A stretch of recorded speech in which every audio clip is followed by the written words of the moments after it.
నా పేరు మంద తిరుపతి, గోపాలపురం గ్రామం, కరీంనగర్ మండలం, కరీంనగర్ జిల్లా. నేను ఈ నానో యూరియాను గత 2 సంవత్సరాల నుంచి ఫస్ట్ కంపెనీ వాళ్ళు డెమో చేశారు. డెమో చేసిన సంవత్సరం నుంచి మేము ఖచ్చితంగా పత్తి పైరుకు మాత్రం 3 సార్లు వాడుతున్నాం. ఎందుకంటే మాకు చిన్న మొలకలప్పుడు ఒకసారి, ఒక 50 నుంచి 60 రోజుల మధ్యలో ఒకసారి, 120 రోజులప్పుడు ఒకసారి ఖచ్చితంగా వాడుతున్నాం. మీరు చూడొచ్చు పైరు ఎంత పెరిగినాయి. ఇంత వర్షాలకు కూడా మా పైర్లు చాలా బాగున్నాయి. ఇది మాకు వచ్చేసి 225 రూపాయలకు ఒక డబ్బా 1/2 లీటర్ దొరుకుతుంది. దీన్ని మేము చేతి పంపు అయితేనేమో మనకు ఎకరానికి ఎంత డోసు అయితే వాడతామో అంత డోసును దాన్ని డివైడ్ చేసుకొని మేము పంపులో పోసుకుంటాము. మాకు తైవాన్ స్ప్రే అయితే ఎకరానికి 6 పంపులు పడుతుంది, లేకపోతే 5 పంపులు పడుతుంది.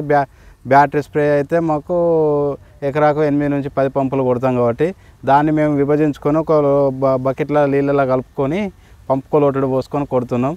దీన్ని వాడడం వల్ల మాకు పత్తులు ఎప్పుడు లేత ఆకుపచ్చలో ఉండి పైరు ఏపుగా పెరిగి మాకు దిగుబడి ఎక్కువ వస్తుంది ఈ 2 సంవత్సరాలకి వెళ్ళి. ఇక్కడ మాకు స్పష్టంగా కనిపించింది నానో యూరియా కొట్టింది కొట్టని చేనులు. మేము ఫస్ట్ ఒక 20 మంది రైతులం వాడినాం నానో యూరియాను.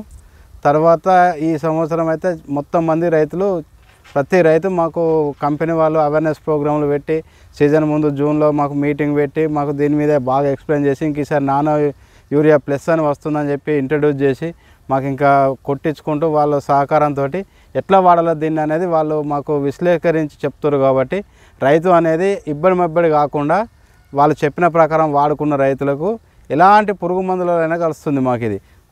అట్లా మాకు రైతులు ఎందుకంటే వాడడానికి ముందుకు వస్తున్నాయి. ఎందుకంటే దీన్ని సపరేట్ కొట్టాలంటే మాత్రం కొద్దిగా ఇబ్బంది అవుతుండే.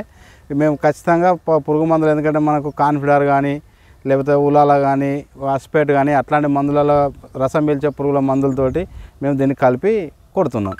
మాకు బస్తా అయితే ఏ రిజల్ట్ ఉందో ఇది కూడా ఇంకా అంతకంటే చాలా బాగా అనిపిస్తుంది మాకు. ఎందుకంటే వర్షం పడ్డప్పుడు మనం యూరియా వేయలేము. ఇదైతే మేము మందులు ఎట్లా కొడుతున్నాం కాబట్టి ఆ మందులు కొట్టేసరి ఆకుల ద్వారా మనకు యూరియాను దానికి ఇవ్వడం జరుగుతుంది.